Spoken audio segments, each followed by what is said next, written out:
대한민국 최고의 로펌 대정에 한 남자의 괴성이 울려 퍼지기 시작합니다. 이곳에 에이스 변호사 차변을 찾아온 것이었죠. 이어서 뭐야 이거? 그가 던진 것은 판사가 머리에 총을 맞았나? 왜 반을 떼주라는 거야? 제3분할 판결문. 평생을 집구석에서 애들하고 띵가띵가한 여자한테.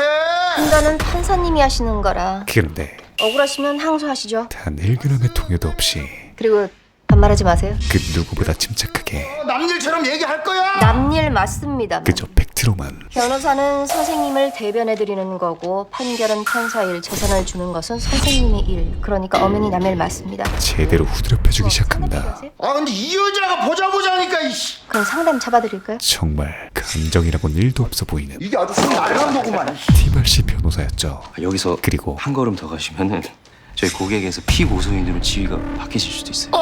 로펌에서 폭력을 휘두른다는 것은 자살 행위란 것도 아주 정확하게 파악하고 있었습니다. 그렇게 진상 고객은 물러가고 몇 분 뒤 새 클라이언트를 보자마자 딱 봐도 외도네. 그의 의뢰 사유와 설득해서 적당히 합의로 끝내세요. 해결책까지 제시해버리죠. 외도가 아닐 수도. 얼굴에 결핍이 보여.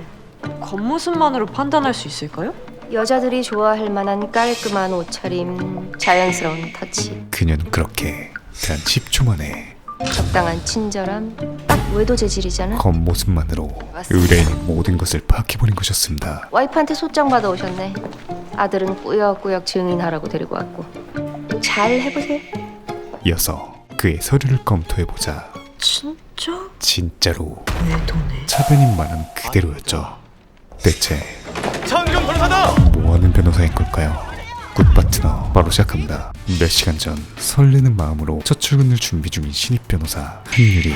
합격하면 그녀의 꿈은 기업팀에서 일하는 거 맞는 거죠? 기업팀 법무법인의 에이스 변호사가 되는 것이었죠. 연락드리겠습니다. 그런데 그녀가 안내받은 층수에 15층. 이혼 전문팀이라는 글귀가 보입니다.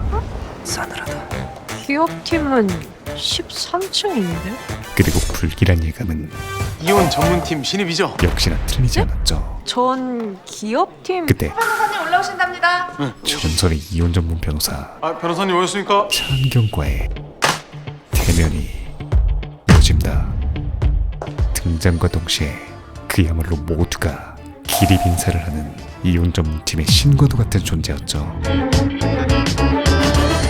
하지만 그녀는 면접에서 1등한 친구 겨우 이혼팀으로 충원한 거니까 신입들에겐 이번엔 절대 내보내면 안 돼요. 이혼 전문팀의 악마 그 자체이자 내가 내보냈니? 지들이 나갔지. 신입 킬러였습니다. 지난달까지 신입 3명 나갔어요. 선배 견디기 힘들다고. 그리고 사실 유리는 은경과 구면이었죠. 심지어 내가 학생한테 문제 하나 내볼까요? 강의자와 네. 학생의 관계로서였습니다. 부정행위를 저지른 의뢰인이 찾아왔어요. 배우자와는 1년 정도 별거 중이고 이혼 후 새롭게 만난 사람과 새 출발을 하고 싶다고 변호사에게 하소연을 하죠. 뭐라고 답변할 건가요? 이에 유리는 우리나라는 유책주의를 따르기 때문에 외도를 저지른 당사자는 이혼 청구를 할 수 없다고 답하겠습니다. 교과서적 정답을 말해보지만 돌아오는 건 그래서 자네는 변호사가 아니라 로스쿨 학생인 거야? 그저 모욕뿐이었죠. 유책 배우자의 이혼 청구는 기각시키는 것이 원칙. 변호사가 원칙이나 읊어대면 법전하고 뭐가 다르죠? 법은 AI가 더 잘 알 텐데. 마치 3년간 공부한 모든 것이 의미 없어지는 듯한 인생 최악의 날 중 하나였습니다. 그렇게 3차 대면의 시간이 찾아오는데 안녕하세요. 한율입니다. 역시나 시작부터 사무실에 한유리는 없어요. 한유리 변호사만 있지. 최악의 첫인사로 맞이해주죠. 하지만 죄송하지만 일지망에 기업팀을 썼는데 유리 또한 만만치 않게 당돌한 MZ 신입이었습니다. 면접은 통합으로 보고 배정은 우리 몫이에요. 왜 저만. 그리고 기억력 천재 은경 또한 이혼 사건은 대부분 의뢰인의 하소연을 들어주는데 많은 시간을 뺏긴다고 들었습니다. 그녀와의 첫 만남을 아주 정확하게 기억하고 있었고 아직도 이혼 변호사의 일이 그 뒤끝 또한 하소연이나 들어주는 일이라고 생각하는 건가? 세계 챔피언이었죠. 혹시 그때 제 말 때문에 일부러 저를 이혼팀에 배정하신 건가요? 내가 그렇게 한가해 보여요? 그 인과관계 분석을 다시 해보는 게 어때요? 이에 이어진 그럼 유리의 인과 추론은 혹시 제가 합격자 중 점수가 가장 낮았나요? 그럼 사실과는 정반대였지만 세치어일이 변호사답게 거짓말은 하지 않으면서도 대표님이 일지망으로 바로 배정하지 않은 건 아주 교묘하게 어쩌면 검증이 필요하다는 거겠지? 그 말을 사실인 것처럼 포장합니다. 허나 그럼 기업팀으로 이동하려면 어떻게 하면 되나요? 포기를 모르는 불굴의 유리를 이혼팀에서 실적을 내요. 딱 두 마디로 앞으로 10건 연달아 승소하면 팀 이동 의견 대표님께 올려줄게요. 이혼팀의 충성노예로 만들어버리죠. 10건 승소하면 기업팀으로 이동할 수 있다는 말씀이시죠? 그렇다니까? 그렇게 이혼팀에서 탈출하기 위한 유리의 아이러니한 다짐이 이루어집니다. 그리고 이어진 아, 두 번째 스텝은 차는? 저는 지하철... 차부터 사요. 변호사로서 가장 중요한 팔 걷어봐요. 시간 약속을 확실히 지키기 위한 시계도 사고 두 가지의 변호사한테는 시간이 생명. 필수 준비물 세팅이었죠. 그런데 자꾸 핸드폰 꺼내서 시간 확인하면 그거 의뢰인한테 매너 아니잖아요? 그리고 네? 대정은 국내 3위 안에 드는 대형 로펌이에요. 수입료도 다른 데보다 3배 이상, 월급도 3배 이상. 그녀의 논리는 그러니까 업무 시간도 3배의 효율로 써야죠. 정확한 수치에 입각한 빼박캔트 반박 불가였습니다. 심지어 일 시작 안 하십니까? 한유리 변호사? 출근 채 2시간도 안 돼서 한 더미에 30건, 총 60건. 어마무시한 업무가 할당되고 내일부터 바로 재판 들어가나요? 재판은 바로 내일이었죠. 11시에 예약하신 박종신님과 아드님 함께 오셨습니다. 게다가 그 재판 의뢰인 11시에 첫 미팅 잡혀 있어요. 서류 정리하고 상담실로 와요. 11시요? 11시... 그녀의 첫 상담은 10분 남았는데요? 서둘러야 될 것 같은데. 출근 2시간 10분 만에 세팅됩니다. 그렇게 10분은 순식간에 흐르고 안 가고 뭐예요? 아... 그 상담실 어디... 아직 상담실이 어딘지도 모르는 그녀가 아... 저 진짜 혼자 상담하나요? 그럼 솔로 상담을 맡게 되는 그야말로 대한민국 최고의 스파르타 로펌 코스였습니다. 그때 클라이언트를 보자마자 딱 봐도 외도네. 의뢰 사유를 비롯한 그의 모든 것을 파악한 그녀였고 정말로 외도네. 차변에 많이 들어맞기 시작했던 것이었죠. 아닙니다. 하지만 저 와이프 말고 다른 여자는 생각조차 해본 적이 없습니다. 의뢰인의 말투에서 또 진정성이 느껴집니다. 소장에 보면 증거가 안 붙어있긴 하네요. 증거가 없으니까요. 있을 수가 없죠. 바람을 핀 적이 없는데. 너무나도 억울해 보였죠. 장은지라는 여자는 누군가요? 내연녀가 아니란 거죠? 저희 여직원이에요. 그럼 원고가 왜 이런 소장을 낸 거죠? 의뢰인의 주장은 와이프가 의부증이 있습니다. 원고의 의부증, 그것도 야, 이 연놈들 어딨어? 매일같이 회사에 찾아올 정도로 심각한 지금 창고에서 재고 파악 중이지. 니네 아주 다 한 통속이지? 그 새끼가 얼마 주다? 의부증 말기 수준이었습니다. 민준아, 심지어 너도 변호사님한테 얘기 좀 해봐. 그 모습을 가장 가까이서 지켜봤을 아들이 네, 의뢰인의 주장에 아빠 말이 맞아요. 힘을 실어주죠. 엄마가 의심이 좀 심해요. 어느 정도길래요? 아빠 자고 있을 때 저한테 핸드폰 뒤지라고 시켜요. 초등학교 때부터 그랬어요. 아빠 회식 가면 어딘지 찍어서 보내라고 하고. 이게 사실이라면 도무지 같이 살기 힘들 정도였습니다. 고생이 많으셨겠네요. 그런데 박종식 님도 이혼 원하시는 거죠? 아니요, 말이 끝나기가 무섭게 저 이혼 안 합니다. 이혼 거부 의사를 표명합니다. 좀 아픈 사람이긴 하지만 제 첫사랑이고 민준이 엄마예요. 뒤로만 보면 가정 지켜야죠. 피고가 아닌 무고한 피해자에 가까웠죠. 이에 유리는 소장에 외도 증거가 없어서 이혼 사유가 부족해요. 원하시는 대로 기각시킬 수 있을 것 같아요. 변호사로서 꼭 기각시켜 주시는 거죠. 절대 해선 안 될 금기어 저만 믿으세요. 확신의 워딩을 내뱉어버립니다. 저만 믿으세요? 왜냐하면 전문직 가진 사람은 그런 말 함부로 하면 안 됩니다. 법이란 건 의사가 사람의 생명을 걸고 나만 믿어라. 변호사가 누군가의 인생을 놓고 나만 믿어라. 이거 뭐 신입니까? 법 외엔 그 누구도 단정할 수 없기에 그것도 신입 변호사 주제에? 법인 것이기 때문이었죠. 하지만 유리도 근거는 있었습니다. 증거가 전혀 없었습니다. 증거 없으면 위자료는 빼고 재산분할만 합의시키면 되겠네.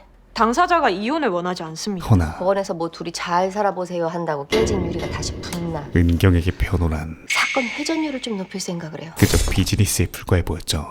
네? 회전율이라면 식당의 테이블 회전율 같은 거 말씀이신가요? 그래요.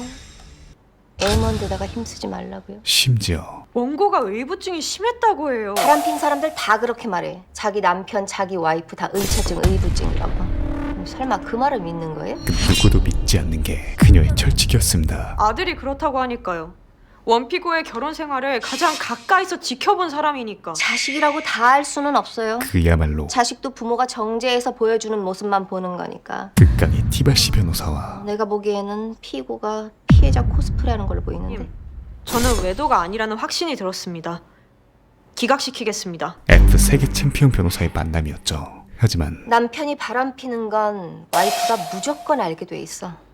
모든 감각으로 알아. 산전수전 다 겪은 베테랑의 경험은 제대로 된 증거를 확보 못한 사람들만 있을 뿐이지. 결코 무시할 수 없는 것이었습니다. 뭐 차차 깨닫게 되겠지만 빨리 깨달았으면 좋겠네요. 자기가 얼마나 오만한지.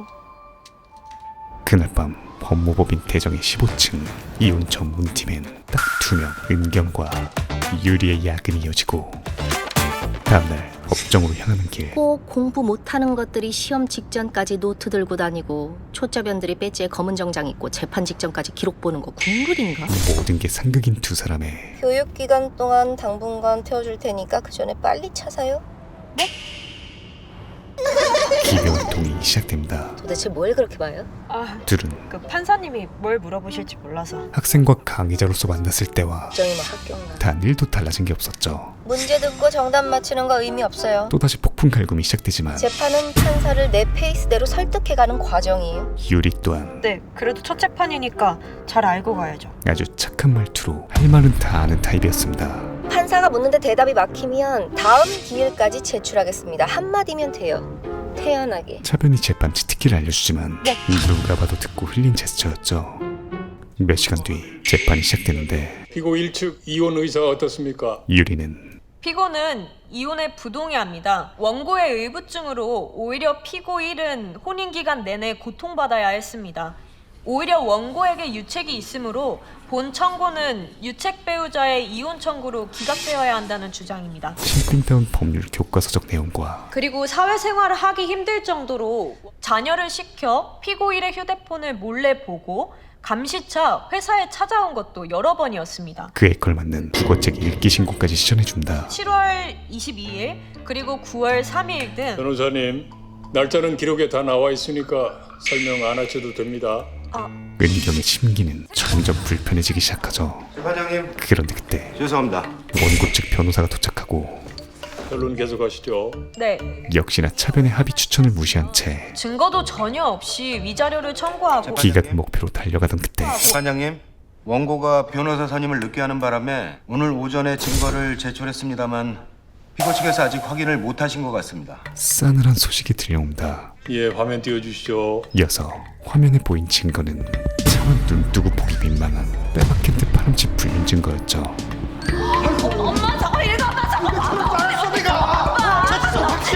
성숙해주세요. 이 자리에서 저 처성이 의미하는 것이 무엇인지 말씀드리긴 어렵습니다만 뭐 다들 아실 거라고 생각합니다.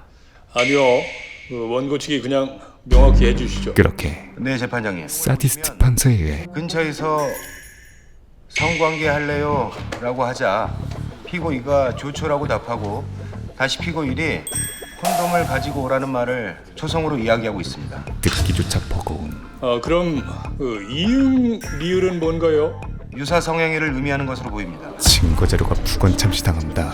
피고 측 대리인의 의견은 어떻습니까? 이에 머리가 새하얘진 유리는 절대로 사실이 아닙니다. 일단 뱉고 보지만 재판장님, 그 다음 멘트는 위의 증거는 저도 처음 보는 것들이라 목소리까지 떨려오고 하필 이 순간 판사가 묻는데 대답이 막히면 다음 기일까지 제출하겠습니다. 한마디면 돼요. 최악의 타이밍에 은경의 치트기가 떠올라 버리죠.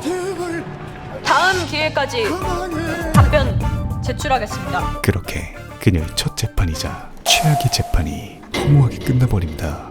심지어 나오자마자 생전 듣도 보도 못한 그따구로 밥 먹고 사는 거 누가 이미도 알고 있냐? 캐드립을 변호사가 되고 나서 듣고 말죠. 폭행죄, 모욕죄에 해당하세요. 게다가 야 이거사, 너 박종식이 첩이지? 말도 안 되는 인신공격까지 당신 사실 확인하고 변론 똑바로 해! 평생을 꿈꿔왔던 변호사는 어디 할 게 없어서 첩지러웠냐? 그녀가 상상했던 것과는 58,000% 달랐습니다. 이 정도면 재판에 이게 뭐야 진짜. 굳이 차변 때문이 아니더라도 그만둘 것 같은데 엎친 데 덮친 겨 도망쳐온 화장실로 저 변호사년 원고팸이 들어와 버리죠. 분명히 박종식 새끼 애인이야. 둘이 앉았으면 저렇게까지 할 리가 없지. 미친 거 아니야. 진짜. 그렇게 영겁 같던 모욕의 시간이 끝나고 돌아가는 길, 수업을 제대로 했네. 오늘 유리의 패착은 내가 말했잖아. 뻔해. 피고의 말을 바람 펴놓고 감당 못하니까 무조건 아니라고 버텨보는 거. 아, 저런 사람들은 결정적인 증거 나오지 않는 이상 절대 자기 변호사한테도 인정 안 해. 전적으로 신뢰했다는 것이었습니다. 인정시키고 바로 합의시켜. 유리의 신념과 어긋나지만 지금은 입이 100개라도 할 말이 없었던 의뢰인이랑 얘기해보겠습니다. 얘기가 아니라 리드를 해야지. 몇 시간 뒤 변호사님, 박종식님 모셨습니다. 유리는 의뢰인을 보자마자 증거 없을 거라면서요? 파렴치 증거를 내밀며 아니, 거짓말을 한 그에게 왜도 아니라면서. 불만을 폭발시키죠. 제가 오늘 법정에서 얼마나 망신당한 줄 아십니까? 상대방도 아니고 어떻게 본인 변호사한테 거짓말을 하십니까? 하지만 그의 스탠스는 저 정말로 바람 안 폈습니다. 여전히 일관됐습니다. 아직도 그런 말이 나오세요? 내 변호사님까지 나를 의심하니까 좀 섭섭한데요. 그의 뻔뻔함에 그럼 이 문자들은 어떻게 설명하실 건데요? 증거 카톡을 보여주자 오히려 웃어대기 시작하죠.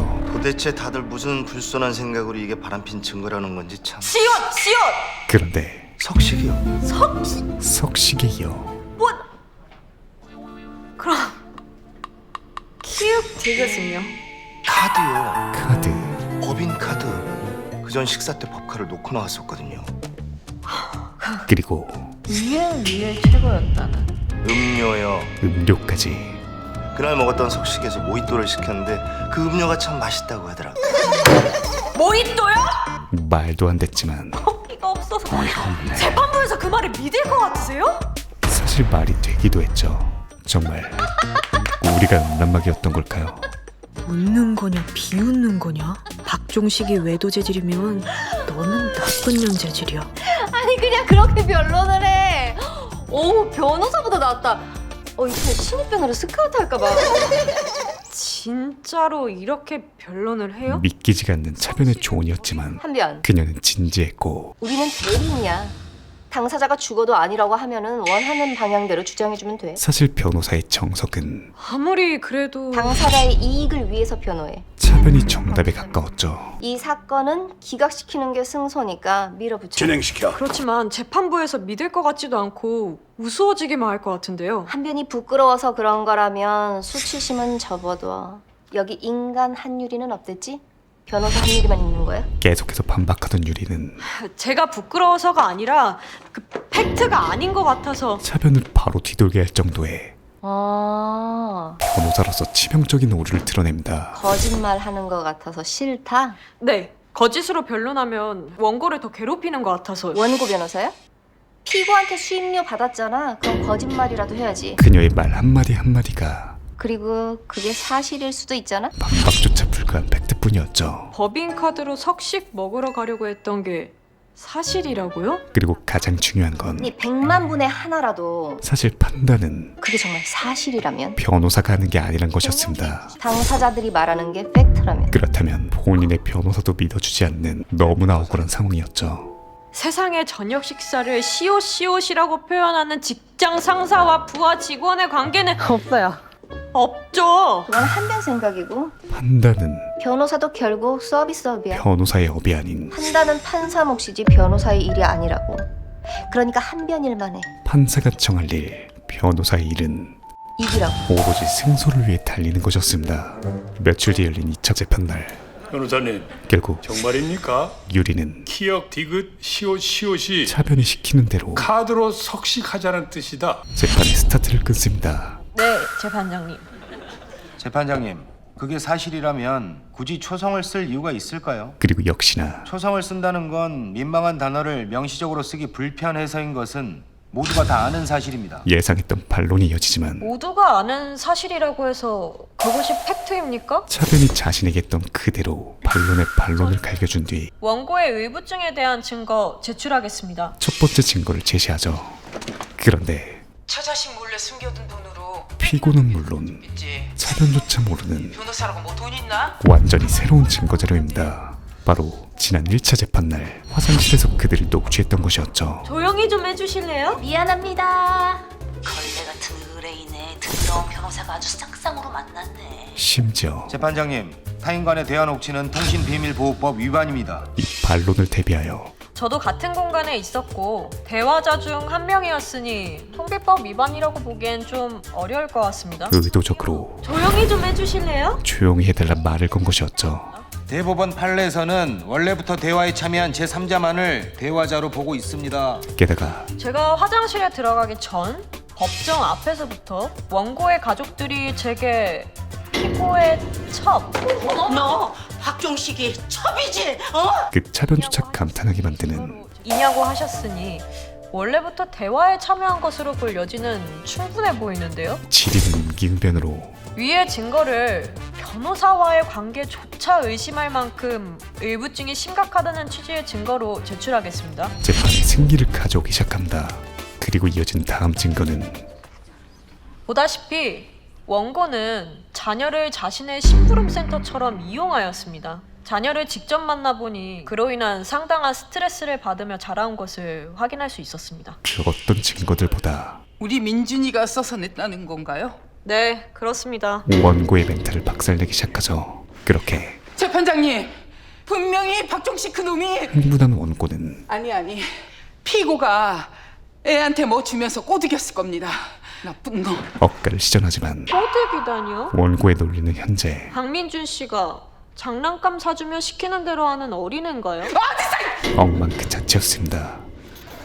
이어서 어디서 우리 아들 이름 함부로 입에 담아? 잔뜩 흥분한 원고와는 대비되게 박민준 씨는 원피고의 혼인 생활을 수십 년간 지켜본 증인이고 성인입니다. 확실한 논리로 재판을 지배해버리죠. 그런데 지난번에 신청했던 사실조회에서 피고 1이 아들 박민준 씨에게 3천만 원을 지급했다는 사실이 확인됐습니다. 또 하나의 변수가 자료 띄워주세요. 등장합니다. 정말로 무려 3천만 원을 송금한 기록이었죠. 그럴 줄 알았지. 아빠한테 돈 받고 가짜로 써준 거에 저천수 써. 하지만 아닙니다. 차변의 가르침을 깨우친 한변 페이지 2는 3천만 원은 무슨 명목으로 지급한 거죠? 단 한 번의 과외로 용돈입니다.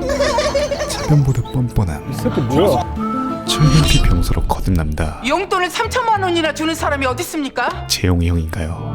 비록 너무나 비상식적이었지만 그것이 용돈이 아니라는 증거는 그 어디에도 없다는 것이 핵심이었죠. 부모 잘못으로 가슴에 대못이 박혀 지낼 자녀에게 작은 방이라도 하나 얻으라고 준 돈입니다. 차변 주니어 2세가 탄생하는 기념비적 날이었습니다. 이어서 승기를 잡음에 잔뜩 신이 나버린 유리는 아버지가 아들에게 돈을 지급했다고 해서 아들의 진술이 거짓이라고 보는 것은 억지입니다. 한술 더 뜨기 시작하죠.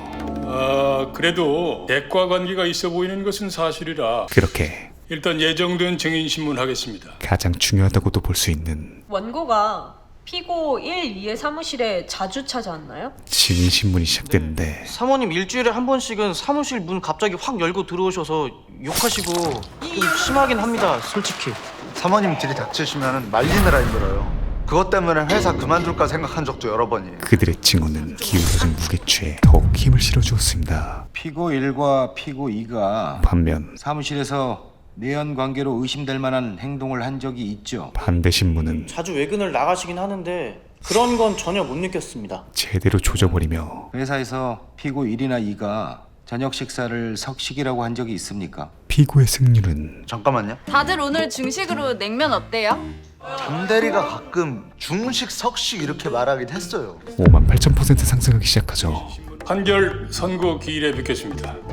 이번엔 좀 낫네. 차변이 할 수 있는 최대치의 칭찬이었습니다. 그냥 자백하고 적당히 합의하라고 하시더니 왜 갑자기 끝까지 다투라고 하신 거예요? 그녀는 그 사건 이혼 기각되면 상공보수 2천 걸려있더라. 이겨야지. 확실한 비즈니스 변호사였죠. 와, 박종식 씨가 바람 안 폈을 100만 분의 1의 가능성을 위해 다투라고 하시는 줄 알았는데 그건 기본.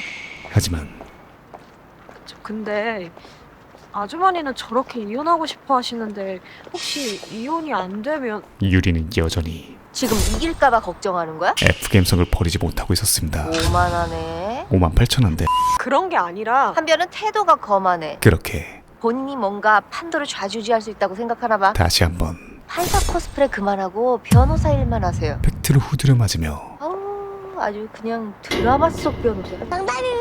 정신개조를 당하죠. 이어서 혼자 집에 가는 길 원고의 등짝 스매싱을 목격하게 됩니다. 내가 널 어떻게 키웠는데 엄마한테 이래. 너 미쳤어? 그때 지켜보던 피고가 깜짝 파티 피들스틱을 시전하고 네가 왜 여기서 나와? 이는 바빠서 재판 못 온다더니. 아, 여기들 모여서 작당질하고 있었구만. 아니요, 그런 거 아니고요. 원고의 의심병에 니들 붙어 먹었지? 불을 붙이기 시작하죠. 인정을 하란 말이었죠. 당장 사과하세요. 그렇게 개판 싸움이 사과는 네가 해야지. 자판기처럼 돈만 먹으면 거짓말 술술 찍어내서 남의 인생 망치고 다니는 네가! 시작됩니다. 이렇게 막 나가시니까 가족들이 등을 돌리죠. 저 하나로 지치겠어요. 그런데 그때 그만들 좀 하세요. 20년을 참아온 아들이 지긋지긋하다고. 응축됐던 분노를 20년 동안 한 게 모자라. 제발 좀 아니 그 서러움을 그만 좀 하시라고요. 표출하기 시작하죠. 그리고 원고는 어린 변호사 따위가 뭘 알아. 아니 내가 왜 이렇게 막 나갔는지 왜 이렇게 됐는지. 한 어머니는 저 인간 민준이 5살 때부터 벌써 6번째 바람이야. 남편의 파렴치한 전적을 소리내어 매번 다른 여자랑 우리 집 안방에서 그 짓거리 하는 거 다 봤다고. 네. 울부짖기 시작합니다. 무슨 소리야? 그거 다 오해라니까. 어? 취하고 잘 살아봅시다. 이미 한참 전에 멘탈을 놔버린 그녀가 바라는 것은 그럼 인정하라고 안 할 테니 단 한 가지였죠. 이혼이라도 해줘. 나 달라고 나쁜 새끼. 하지만 그것마저 오늘 유리가 막아버린 것이었습니다. 그렇게 하루 종일 그녀의 울부짖음이 잊혀지지 않았죠. 비록 판단은 판사의 몫이었지만 이혼이라도 해줘. 유리의 머리가 그녀의 가슴이 한 어미의 절규를 진실로 판단했기 때문이었습니다. 며칠 뒤 재판의 결과는 역시나 저부터 피고의 승리였죠. 재산 분할도 못 받고 그 새끼 소송 비용까지 내가 다 물어내야 된대. 이런 법이 어딨어 세상 천지에. 남편의 외도가 정말 사실이라면 실로 복장이 터질 만한 일이었습니다. 이어서 피고에게 승소 소식을 전하기 위해 전화를 거는데 한 여자가 전화를 받죠. 박종식 씨 폰 아닌가요? 그의 외도는 사실이었습니다. 아이고 변호사님, 제가 좀 화장실 좀 다녀오느라고 판결은 어떻게 됐습니까? 그렇게 승소했어요. 너무나도 찝찝한 수고하셨습니다. 그녀의 첫 재판이 아이러니한 승소로 마무리되죠. 그날 밤 승소 기념 회식이 열리지만 승소 축하해요. 축하를 받아도 자, 승소 축하합니다. 아, 승소했다고 너무 들뜨지 말고 앞으로 낮은 자세로 배웠으면 해요. 그게 싫으면 지금이라도 개업하고. 차변에 꼽을 먹어도 술을 마셔도 그녀의 기분은 이겼는데 표정이 왜 그래요? 그러게요. 마치 저 이긴 거 맞죠, 변호사님? 패소한 것 같았습니다. 원래 첫 사건은 이겨도 저도 찝찝한 거예요. 너무 첫 술에 배부르려고 하지 마요. 이어진 택시 안에서 차은경 변호사. 아주 익숙하고도 안녕하세요. 여러분의 변호사 차은경입니다. 불쾌한 목소리가 변호사님들은 열심히 싸워도 늘 승소하는 거는 아니잖아요. 들려오기 시작하죠. 결과가 두려우실 것 같아요. 원망을 들을 수도 있잖아요. 아이고, 네, 그런 거 맞아요. 1도 신경 안 쓰니까 걱정 마세요. 이어서 하나하나 다 제 일이다 생각하고 싸우다 보면 결국 제가 원하는 결과에 도달해 있더라고요. 들으면 들을수록 가정을 항상 최우선의 가치로 생각하고 있어요. 그래서 어쩌면 노력 끝에 최후의 선택을 할 수밖에 없는 당사자들을 이해하고 이를 더 사랑할 수 있는 것 같습니다. 가증스럽다 못해 이제 존경스럽기까지 한 그녀의 라디오를 들으며 유리가 향한 곳은 집이 아닌 회사였죠. 그곳에서 주문 1. 오늘 판결문의 주문들을 보며 청구를 기각한다. 그녀는 더욱더 깊은 현타에 빠집니다. 자신이 생각하고 꿈꿔오던 변호사와는 너무나도 거리가 먼 잔인한 현실이었죠. 결국 유리는 사직서 파일을 열어봅니다. 그때 아, 맞다. 한편 16층에 기가 막힌 공간이 있거든? 심신안정실이라고. 선배가 알려줬던 심신안정실이 기억나고 2분 뒤 라디오를 끝낸 워커홀릭 차변도 회사로 출근하죠. 그리고 항변이 야근 중이란 사실을 발견합니다. 같은 시각 유리는 심신안정실에 도착하는데 싸늘한 인기척이 느껴지기 시작하죠. 두 남녀가 애정행각을 펼치고 있었습니다.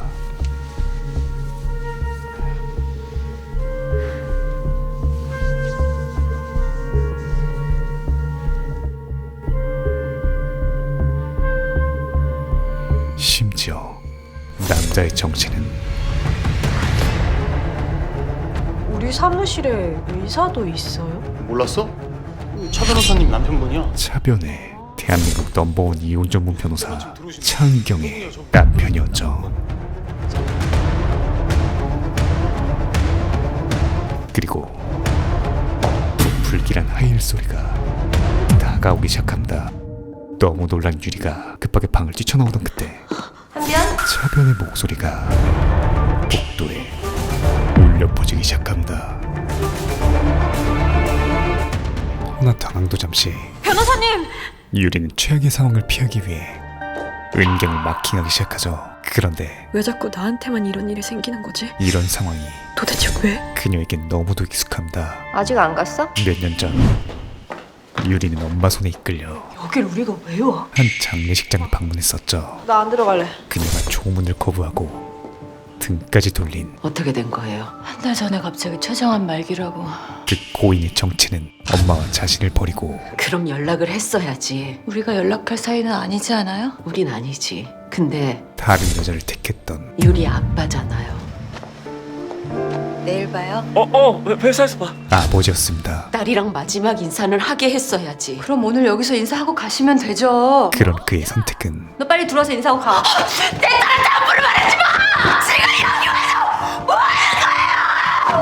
죽은 후에도 선 사람들을 괴롭히고 있었죠. 됐어. 말 섞지 마. 가자. 허나 그럼에도 불구하고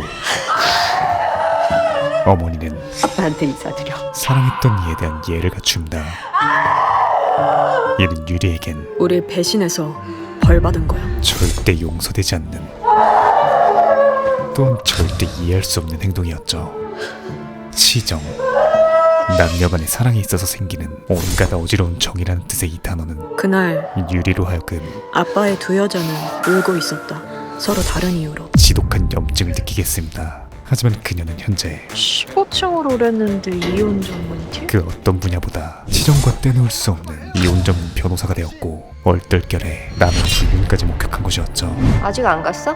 한참을 고민하던 그녀는 결국 판결문 가지러 왔어요. 진실을 말하지 않습니다. 아무도 없을 때 저 사무실 투어 좀 해봤어요. 아니, 변호사님, 말할 경우 벌어질 일련의 과정들이 PTSD처럼 떠오르며 전 여기서 갈게요.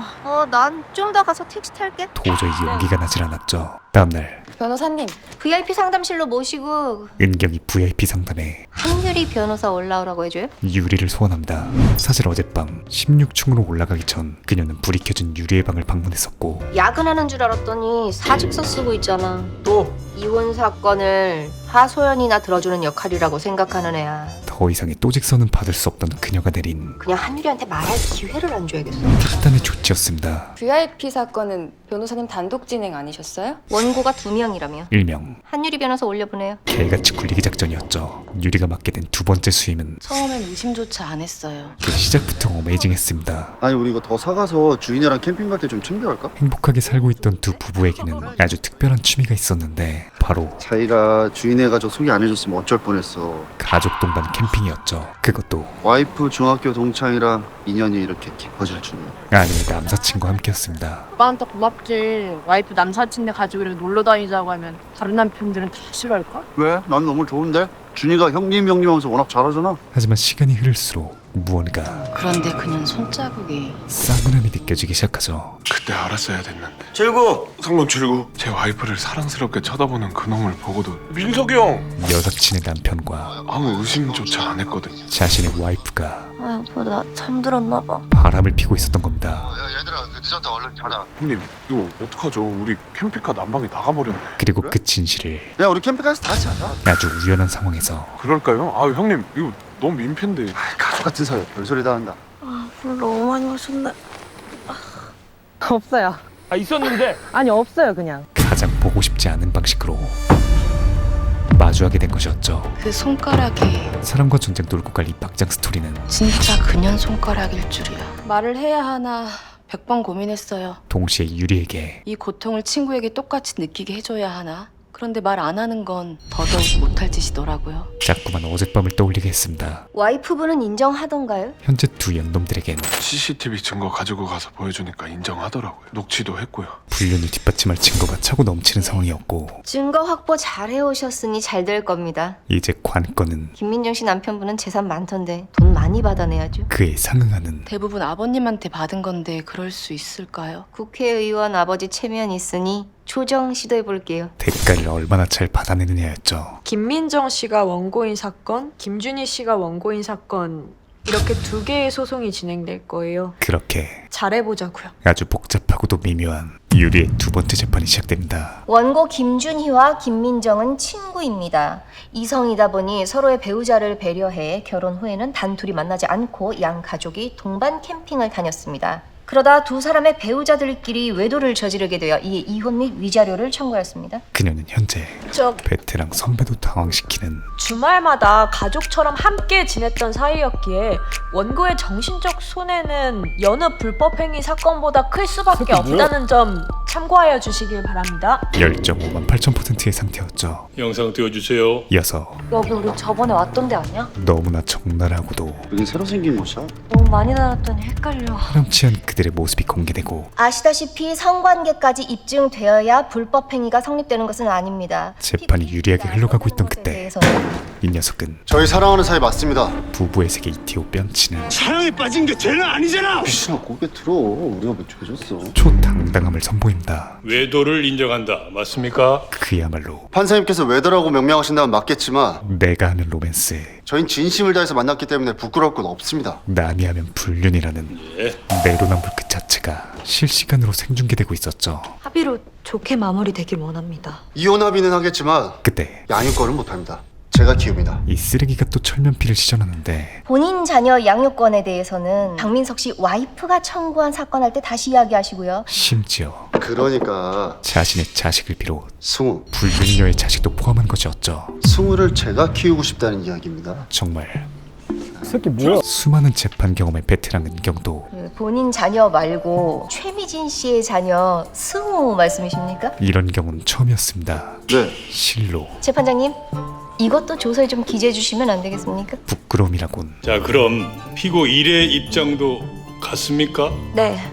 이 사람과 애들 같이 키우고 싶어요. 단 1도 없는 파렴치한들이었죠. 다음 기일은 조정 기일로 잡겠습니다. 허난 은경은 변호사님, 곧바로 침착하게 다음 스텝을 밟습니다. 아시다시피 박민석 씨 아버님이 알만한 국회의원이시던데 아드님 문제로 시끄러지면 좋을 거 없지 않겠습니까? 바로 그건 당신이 상관할 바가 아닌 것 같은데? 그의 사회적 지위를 이용해 불륜 판결문 남는 것보다야 조정이 낫지 않겠습니까? 좋은 합의안 가지고 오시죠. 기다리겠습니다. 협상의 우위를 점하는 것이었죠. 무슨 말씀하신 거예요? 제일 쉬운 게 다음 기일에 알게 될 거야. 그날 밤 다음 기일에 알게 될 거야? 그렇게 소통이 안 되니까. 사수에 대한 불만이 그득하던 유리는 잠시 머리를 식힐 겸 유튜브를 틀게 되는데 알고리즘에서 지무비 영상을 발견한 알고리즘에서 변호사님, 실제로 불륜이 이렇게 가까이서 일어나는 경우가 깜짝. 많은가요? 또 은경과 마주하게 됩니다. 퇴근하고도 이 얼굴 또 봐야 되나? 그리고 또다시 내연 남녀들은 항상 주변에 있습니다. 바로 옆집 사람과 외도를 하는데도 수년간 눈치채지 못하는 경우도 있고요. 얘기할 때가 아닙니다. 나다 이 씹새끼야. 그날 일이 떠오르기 시작했죠. 다음날 그녀는 은경에게 그날 봤던 모든 것을 뭘 그렇게 쳐다봐? 말하기로 결심합니다. 변호사님, 허나 이는 은경에게 말을 못하게 해야 돼. 또 직서의 공포로 다가왔고 할 말 있으면 이번 사건 마무리하고 그때 하는 게 어때? 그녀의 말을 틀어막아 버리죠. 그때 말하면 너무 늦진 않을까요? 느낌 뭘 늦어? 섣부른 것보다 낫지. 뭔 소리 하는 거야? 이어서 저번 기일 끝나고 상대편 변호사한테 내가 무슨 얘기했는지 물었었지. 그쪽으로 나의 생각도 못하게 합의 시도하신 거예요? 본격 사수 모드로 돌입합니다. 상대편 변호사가 알아차렸기를 바라야지. 명예 지키려면 일반적인 사건보다는 좀 더 큰 돈 제한하라는 뜻이었는데. 하지만 유리가 생각하기에 이번 사건은 양육권 다툼도 있어서 돈으로 들이댈 것 같진 않아요. 돈이 중요해 보이진 않았죠. 돈으로 딜이 안 되는 게 있을까? 돈으로 안 되는 거 부모라면 그게 사람 감정이겠죠. 아이의 양육권이 먼저라는 게 그녀의 생각이었습니다. 하지만 은경은 월급 올려줘도 나가겠다는 거지. 전혀 다른 핀트로 이야기를 듣고 있었죠. 잠시 후 첫 번째 조정이 시작되고 김민정 씨인가요? 최미진인데요. 그쪽은 원고들 앉는 쪽이고 이쪽으로 앉으셔야죠. 부동반 자리 아닙니다. 피고들끼리 앉으세요. 한때 열렬히 사랑했던 부부의 사이는 최미진은 혼인기간 수입이 없었기 때문에 가사노동을 고려한 기여도 20%가량 계산하여 약 1억 정도 지급할 의향이 있습니다. 양육권은 아빠가, 양육비는 50만 원 주시기 바랍니다. 오직 숫자로 치환돼 버립니다. 제가 돈은 안 벌었지만 그래도 1억 받고 나갈 순 없어요. 다른 사람들 얘기 들어보니까 이혼할 때 반은 받았다고 하던데. 혼인기간도 짧고 결혼할 때 김준희 씨 부모님이 마련해 주신 집 시가가 오른 것뿐이지 사실상 부부가 이룩한 재산은 없기 때문에 반은 안 됩니다. 핵폭탄을 제대로 쳐맞은 트래쉬 이호는 위원님, 다시 한번 저 양육권 제가 가져갈 거예요. 방귀 낀 놈이 너가 뻔뻔하게 우리 승우 얼굴 보면서 살 수 있어? 승우 내가 다 키웠어. 성을 내기 시작하죠. 승우 나 없으면 못 살아. 너가 승우 없으면 못 사는 거겠지. 그렇게 조정이 서서히 감정 싸움으로 번지던 가운데 트래쉬 1호가 잠시만요. 제가 가져온 합의안 들어보시죠. 샹크스에 빙의합니다. 박민석 씨는 아이들 셋, 즉 모두의 아이들을 본인이 키우길 원하십니다. 신새끼. 이는 또 그 소리냐? 야, 내 새끼를 네가 왜 키워? 최일구로 빙의 마렵게 하는 파렴치 제안이었지만 대신 그 조건은 박민석 씨가 재산의 약 30%인 20억을 원고 김민정에게 지급하고 원고 김준희와 피고 최미진 간의 재산 분할도 하지 않는 조건입니다. 무려 20억으로 차 변호사님이 제안하신 1억 원도 지급받지 않겠다는 겁니다. 상상을 초월한 금액이었죠. 그리고 이는 야, 뭐 애들을 뭐 돈으로 사겠다 이거냐? 야, 너 또라이인 줄은 알았는데 너 생각보다 더 개새끼였구나. 오히려 준이를 더 열받게 만들었지만 안 됩니다. 야, 너도 빨리 안 한다고 말해. 좀 가만히 있어봐. 20억이란 금액은 이모 삼촌 하던 사람들이 갑자기 엄마 아빠가 되는 게 얼마나 혼란스러울지 아이들 입장에서 생각 안 합니까? 그럼에도 불구하고 이건 아동 학대입니다. 법원에서도 절대 묵과해서는 안 되는 일입니다. 현실적으로 생각해. 서서히 당신 평생 걸려도 20억 못 벌어. 사람을 동요하게 만드는 금액이었습니다. 하지만 일단 갑작스러운 제안 주신 거니 저희도 생각할 시간이 필요할 것 같습니다. 며칠만 주시면 답을 가져오겠습니다. 은경에게 지금 제일 거슬리는 건 아이들 다 같이 살면 절대 정상적으로 못 커요. 유리의 태도였죠. 경찰이야? 이은경은 사회복지사야? 그녀에게 너 원고 변호사야. 원고 변호사니까 말씀드리는 거예요. 변호사의 본분을 김준희 씨도 그 자리에서 못 받아들인다고 하는 거 오셨잖아요. 차근차근 김민정 씨는? 일깨워주기 시작합니다. 김민정 씨가 20억 때문에 자식을 포기할 리 없잖아요. 한편은 참 쉽네.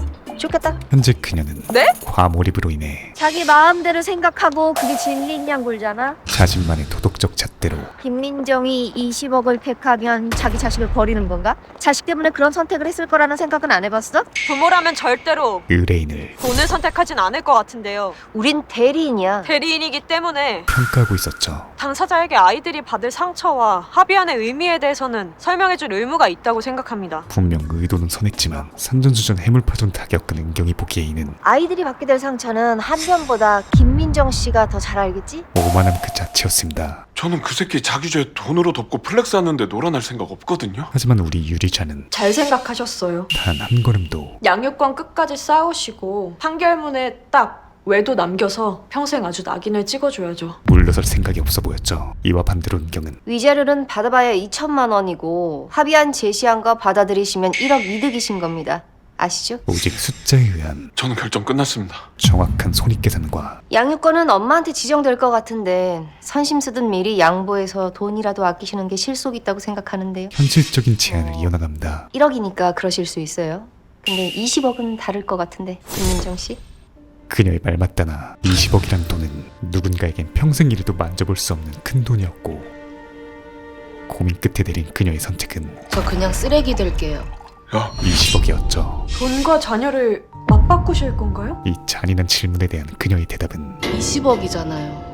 2억도 아니고. 지극히 현실적이었습니다. 박민석은 그 돈을 내므로써 자기 죄를 씻었다고 정당화할 거예요. 변호사님은 능력 있으니까 그런 말 하죠. 우리 애들 영어 유치원 다니고 명품 입히고 그렇게 키웠어요. 저 따라가면 그렇게 못 해줘요. 자신의 부족한 능력과 아이들의 미래, 박민석 재산 다 아버님 거라 판결 가면 저 얼마 받지도 못한다면서요. 그리고 현실적인 손익, 그 모든 부분을 고려한 못 키워요. 최선의 선택이었죠. 양육권 넘긴다고 엄마의 길을 포기하는 것 아닙니다. 오히려 비양육권자가 더 애틋해져서 아이한테 더 정성 쏟고 잘 지내기도 해요. 결정 잘하셨어요. 은경은 그 의견에 힘을 실어주지만 한편은 능력 없는 엄마여도 아이는 엄마랑 살길 원하지 내연녀랑 살길 원하진 않을 거예요. 재설득에 나섭니다. 매일 캠핑한다는 생각으로 즐겁게 지낼 수도 있지 않을까요? 그렇게 말도 안 되는 합리화하지 마. 그럼 그 새끼는 하나도 잃는 게 없잖아 지금. 또다시 흔들리는 그녀에게 박민석이 잃는 게 없다고요? 은경은 돈 다시 한번 20억을 잃어요. 철저히 감정을 배제한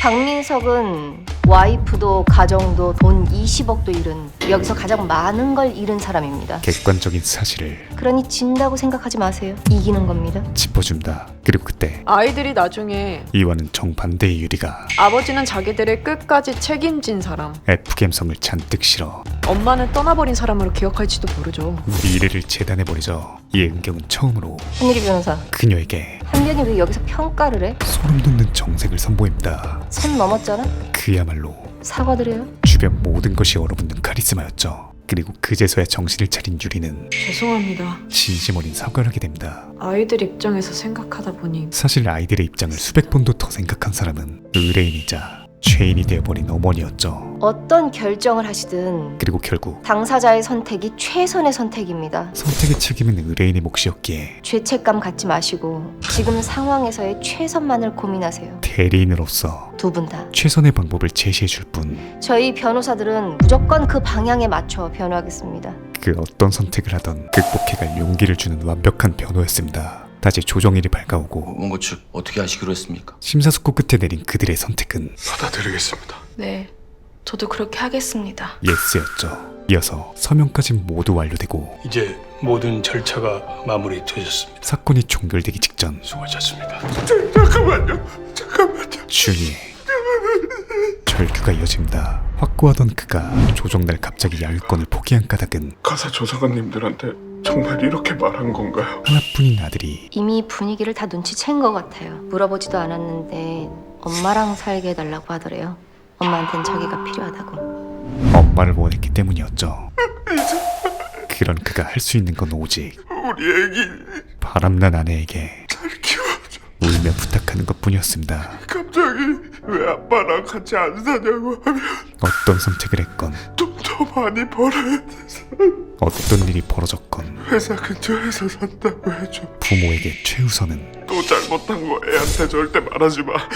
알았지? 자식뿐이었죠. 알았어. 미안해. 내가 잘못했어. 그리고 여기 또 아주 익숙한 장면이 두 여자가 울고 있다. 유리 앞에 펼쳐집니다. 그들은 앞으로 어떻게 살아갈까? 행복한 날들이 처참한 지금으로 바뀌는 시작점은 언제부터였을까? 그렇게 사무실로 돌아가는 길 저는 아직도 그 아이들이 다 같이 사는 건 미친 짓이라고 생각해요. 왜 순진하게 그 말에 꽂혀서 그래? 아직도 시무룩한 유리에게 둘이 정말 합칠 것 같아? 내연남 내연녀들은 다 법원에서 그렇게 말해. 미래를 함께 할 거라고. 은경의 뭐 그렇게 하면 좀 덜 지저분해 보일 거라고 생각하는 건가? 짬밥에서 흘러나오는 안 합칠 테니까 두고 봐. 그래도 김민정 씨는 아이들을 뺏겼잖아요. 소름 돋는 예측이 시작되죠. 뺏긴 게 아니라 맡긴 튕긴 거지. 조정 결과로 받은 20억은 민정에게 여유를 선물했고 면접 교섭하면서 자주 만나다 보면 슬슬 엄마한테 가서 산다고 하게 돼 있어. 이는 곧 아이들과 자연스럽게 만나는 계기가 되며 박민석도 지금이야 정당성 획득하느라 저러지. 곧 다시 바빠질 텐데 애들 보내고 싶어질걸? 결국 둘에게 주어진 여러 환경적 요인들은 엄마 집에서 며칠 더 자고 와. 그녀에게 점점 양육권을 되찾게해줄 예정이었습니다. 양육권 변경 소송이 쉬운 것도 아니고 아이가 엄마랑 살고 싶어 한다고 양육권 지정을 바로 바꿀 수도 없잖아. 이거 왜 이래? 그야말로 애가 엄마한테 가서 살아버리면 법원이 뭘 어쩔 거야. 알다시피 유아인도는 강제 집행이 안 되잖아. 5만 8천 수 앞을 내다본 김민정은 결국 부동산도 생기고 애들도 다시 데려오게 될 거야. 이건 완전한 승수. 음스트라다무스의 완벽한 솔루션이었죠. 우린 주어진 상황에서 의뢰인에게 최대의 이익을 가져다 주는 거야. 김민정은 부동산이 생겼고 한변은 물론 가방이 생겼고. 네? 샵으로 가주세요. 대정로펌 1티어답게 김민정 사건 20억으로 합의해서 우리 성공보수 얼만 줄이나 알아? 쩐까지 고려한 일석삼조 변호였습니다. 그런데 가방까지 선물 받게 된 유리의 표정이 몹시 불편해 보였죠. 왜냐하면 우연히 오늘이 인경의 결혼기념일인 걸 알게 되었기 때문이었습니다.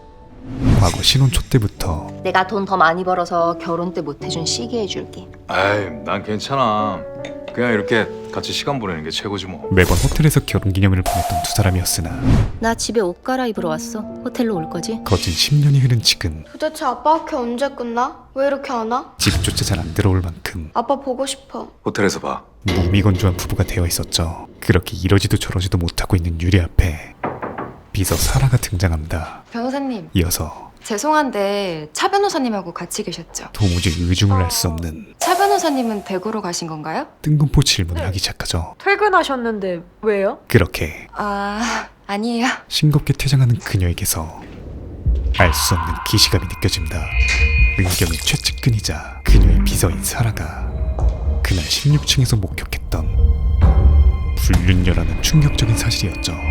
그렇게 근처에서 바람을 피는데도 당사자가 모르는 경우가 많은가요? 내연 남녀들은 항상 주변에 있습니다. 정답입니다. 유리는 그 길로 곧바로 차변을 찾아갑니다. 지금 이 시간에 집 앞까지 와서 얘기를 꼭 해야겠니? 네, 진짜 가고 싶었는데. 이어서 그래 해. 얼른 해. 나 지금 어디 가봐야 돼. 빨리. 남편을 만나기 직전인 그녀에게 변호사님 남편분 빙빙 돌리지 않고 김지상 원장님 있는 그대로의 사실을 다른 여자 있어요. 돌직구로 전달하죠. 그런데 그래서? 그녀의 대답은 네? 쿨함을 넘어 엘사에 빙의된 상태였죠. 남편분이 왜냐하면 바람을 피고 계시다고요. 이미 그녀는 알아. 그 사실을 알고 있었기 때문이었습니다. 심지어 그 상대가 누군지도 그야말로 알아.